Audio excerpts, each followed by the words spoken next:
বাড়িতে গিয়ে আমি বলবো মাকে বিয়ে আমায় দিতে হবে সামনে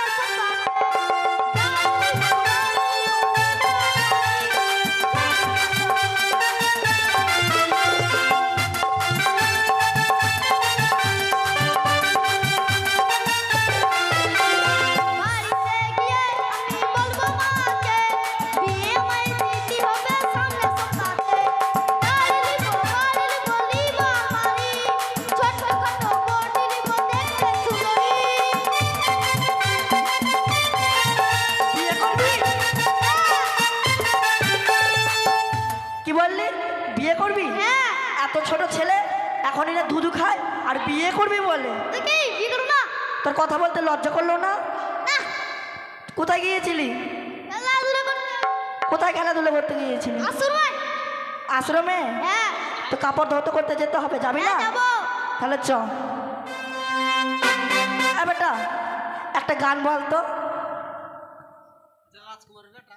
चंपा काचा नंका चंपा के लिए गल बागे चंपा मा घरे बसे हागे बोलो चंपा काचा नंका चंपा के लिए गल बागे चंपा मा घरे बसे हागे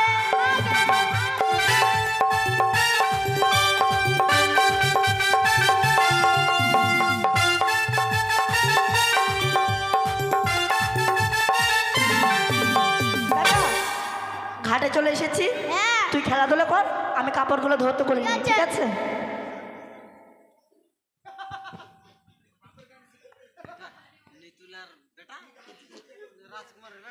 নাম চিন্তামণি কাপড় কাটা ধোপানি কাপড় কাচি মনেরই মতো তাই আমার চাহিদা এত।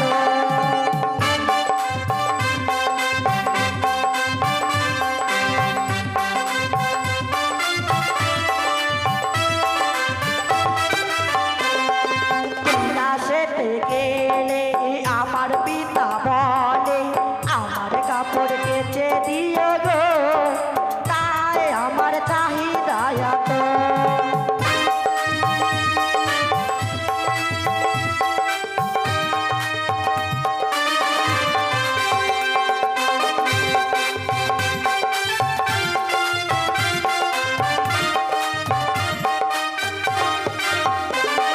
কৈলাসেতে গেলে লক্ষ্মী দিদি বলে আমার কাপড় কেচে দিও গো তাই আমার চাহিদা এত।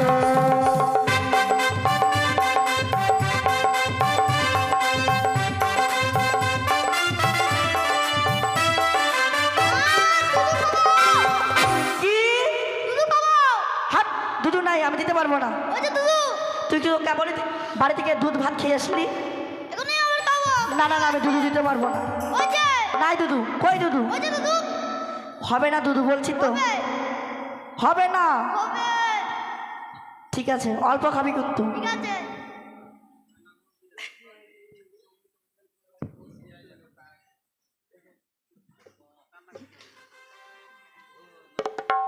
কামড়াবি না, তারা টিপিটা খুলতে দে। নে, কেন কামড়াচ্ছিস? আমি তো বললাম দুধু হবে না, এবার যদি বলিস না তোর মুখে কাপড় ঠুসে দিব। হ্যাঁ, আর বিরক্ত করবি না, খেলাধুলো কর। কৈলাসেতে গেলে গণেশ দাদা বলে আমার কাপড় কেচে দিও গো তাই আমার চাহিদা এত।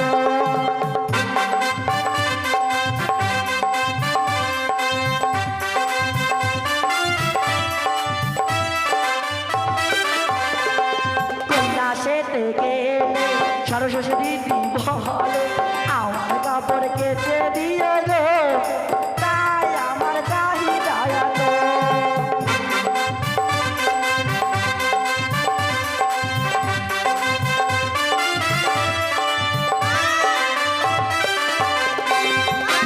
কি এখনই তো দুধ দিলাম। না না, আমি দুধ দিতে পারবো না, হবে না দুধু। না, তুই বড় বিরক্ত করছিস কিন্তু আমাকে, হবে না। শুতে শুতে নে শুয়ে পড়।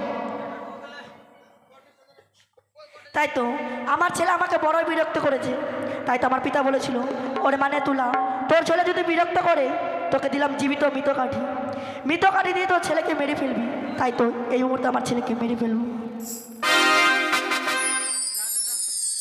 কৈলাসেতে গেলে কার্তিক দাদা বলে আমার কাপড় কেচে দিও গো, তাই আমার চাহিদা এত।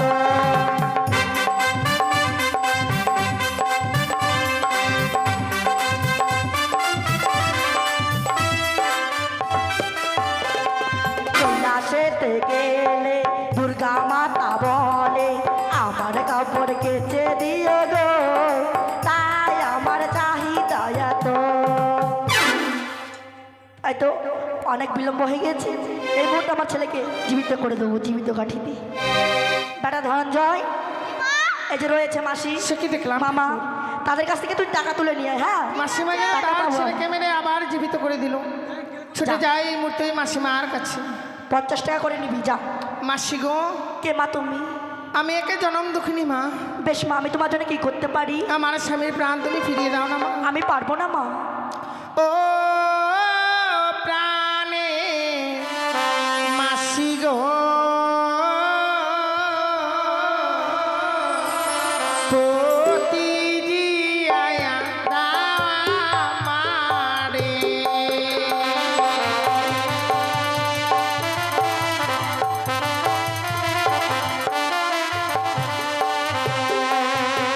ও গো বিয়ের রাত্রে বাসর ঘরে স্বামী কেন নাগে?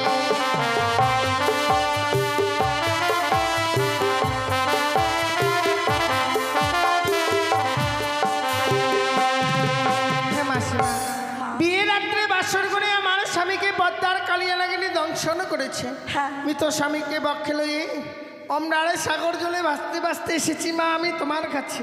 ফিরিয়ে দাও না মা আমার স্বামীর প্রাণ। মা, আমি তো পারবো না, রয়েছে আমার পিতা, আমার পিতার কাছে আমি তোমাকে নিয়ে যাব। তাহলে আমায় নিয়ে চলো মাসিমা। তার আগে আমার পিতার পাগবনটা ধরতে করিনি। দাও না মা, আমি ধৌত করে দিই। তুমি পারবে মা? যদি বা না পারি আবার না হয়ে ধৌত করে নেবে। বেশ। ওরে উজ্জ্বল আজো বল্লা সাজরে জনা বন্দের গাড়ি, আমার স্বামী রেখে গেছে 6 মাসে গাড়ি আলনা সাজরে।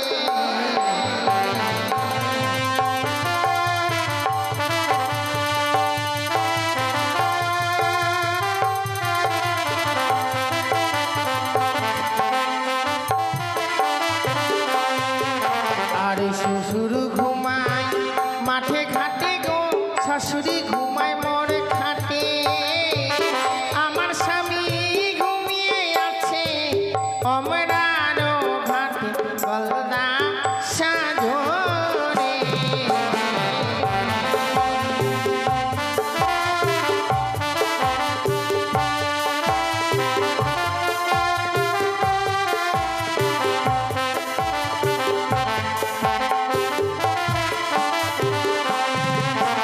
আর নেতুলা মাসি কাপড় কাছে খারইয়ার জলে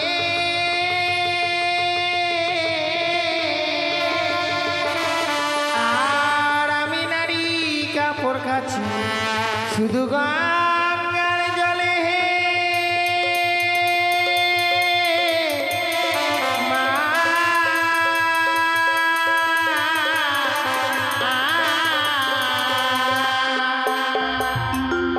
হয়েছে মা? হ্যাঁ তাহলে চল। বেশ।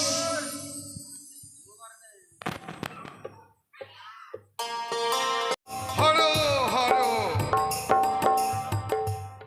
নেতুলা গেছে আমার বাগম্বর প্রক্ষালন করবার জন্যে, কিন্তু এখনো পর্যন্ত বাগম্বর প্রক্ষালন করে ফিরছে না কেন? তবে কি নেতুলা আমার বাগম্বর প্রক্ষালন করবার জন্যে যায়নি? দেখি কতক্ষণে নেতুলা বাগম্বর প্রক্ষালন করে ফিরে আসে। তব চরণে প্রণাম হয় পিতা। তবে কল্যাণ হোক নেতুলা মা। পিতা, আজ আমার আসতে বড়ই বিলম্ব হয়ে গিয়েছে। কিবা কারণে তোমার বিলম্ব হয়েছে তাই তো আমি ভাবছিলাম। কই বাগম্বর প্রক্ষালন করতে গিয়েছিলে, বাগম্বর প্রক্ষালন করেছো? হ্যাঁ পিতা। দেখি দেখি দেখি। বাহ, অতি চমৎকার। কে করেছে এই বাগম্বর প্রক্ষালন? আমি করেছি পিতা। তুমি করেছো? হ্যাঁ। নেতুলা মা, এর আগেও তো তুমি আমার বাগম্বর প্রক্ষালন করেছিলে, কিন্তু এমন প্রক্ষালন তো কখনো হয়নি। আজ যেন এই বাগম্বর দেখে মনে হচ্ছে এতে 33 কোটি দেবদেবীর ছবি অঙ্কিত রয়েছে। কে করেছে এই বাগম্বর প্রক্ষালন? আমি করেছি পিতা।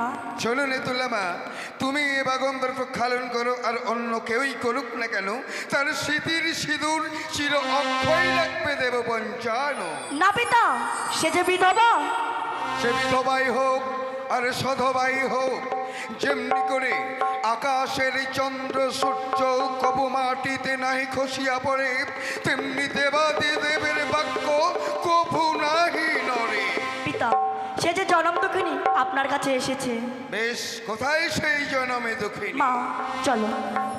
তব চরণে প্রণাম হয়ে দেব। তোমার স্মৃতির সিঁদুরই চির অক্ষয়। আমায় কি শোনা লে দেব, শুনিয়া কঙ্কিত কেটে গেছে বিধির বিধান।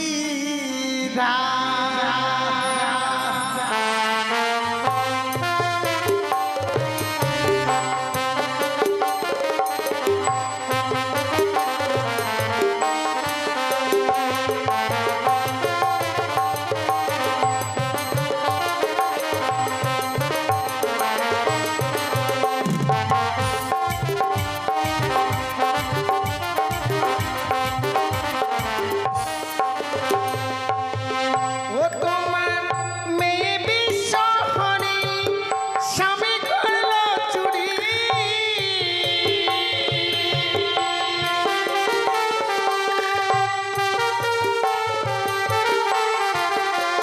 ও তোমার মেয়ে বিশ্বহরি স্বামী করল চুরি।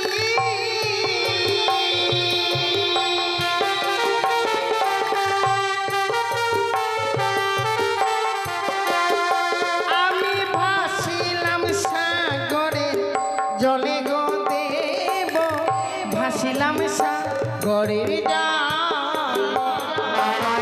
কি শুনালে দেব, শুনিয়া চমকিত কেটে গেছে বিধির বিধান।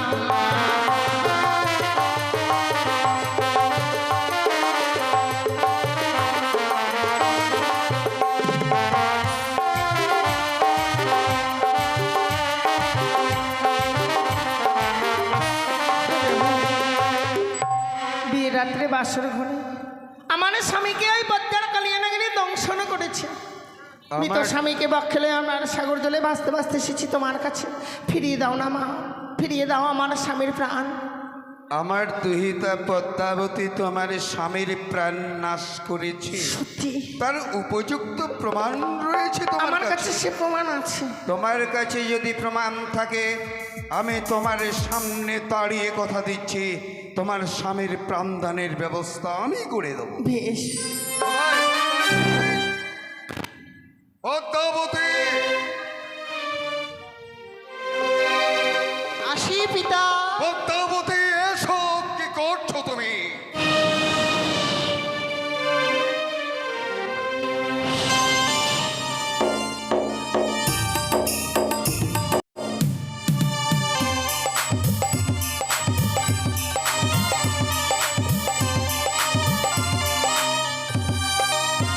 বাবার চরণে প্রণাম হই পিতা। তবে কল্যাণ হোক পদ্মা। কিসের কারণে মনে কৈলাসে স্মরণ করেছে তো? দেখো তোমা পদ্মা, তোমার সামনে দণ্ডায়মান ওই জন্মে দুঃখিনী নারী, তাকে তুমি দেখে চিনতে পারো কিনা? হ্যাঁ, তাকে তো আমি চিনি, সে বেহুলা। তার স্বামীর প্রাণ নাশ করেছে তোমার নাগিনী, এটাও সত্য? হ্যাঁ পিতা। কেন, কোন কারণে তার স্বামীর প্রাণ নাশ করেছো তুমি? কেন পিতা, তুমি কি ভুলে গেলে তুমি চন্দ্রপতির হস্তে যদি আমার এই চরণে পুষ্পাঞ্জলি অর্পণ করাতে পারি, তবে নাকি আমি হব এই বিশ্ব মাঝারে বিশ্বপূজিতা। তার শ্বশুর ঠাকুর আমার এই চরণে আজ পর্যন্ত পুষ্পাঞ্জলি অর্পণ করেনি, সেই কারণে তার প্রাণপতিকে আমি দর্শন করেছি। চরমতম অপরাধ করেছো তুমি। কেন পিতা? পিতা করেছে অপরাধে, যার জন্যে পুত্র পাবে সাজা। এটা কেমন বিচার? এছাড়া আমার কাছে কোনো উপায় ছিল না। বেশ, আমি তোমাকে কথা দিচ্ছি, শোনো জনম দেখিনি। হ্যাঁ, তোমার শ্বশুর ঠাকুর পদ্মার চরণে পুষ্প অঞ্জলি না অর্পণ করবার কারণেই তোমার স্বামীর প্রাণ নাশ হয়ে গেছে। সে কি? তুমি কি পারবে পদ্মার চরণে তোমার শ্বশুর ঠাকুরকে দিয়ে পুষ্পজল অর্পণ করাতে? হ্যাঁ, তাহলে তোমার স্বামীর প্রাণ ফিরে পাবে। বেশ, আমি কথা দিলাম, যে করেই হোক না কেন আমার শ্বশুর ঠাকুর ওই মায়ের জন্য পুষ্পাঞ্জলি দিয়ে ওই মাকে এই বিশ্বমাঝে বিশ্বপূজিতা করবে। শুনলে তোমার পদ্মা? হ্যাঁ পিতা। এবার তো তোমার কোনো সংকোচ নেই। নেই, কিন্তু আমি তার স্বামীর প্রাণ ফেরাতে পারবো না। কেন কেন পারবে না তুমি? তার স্বামীর জীবাত্মা আমার কাছে নেই, তবে কার কাছে রয়েছে?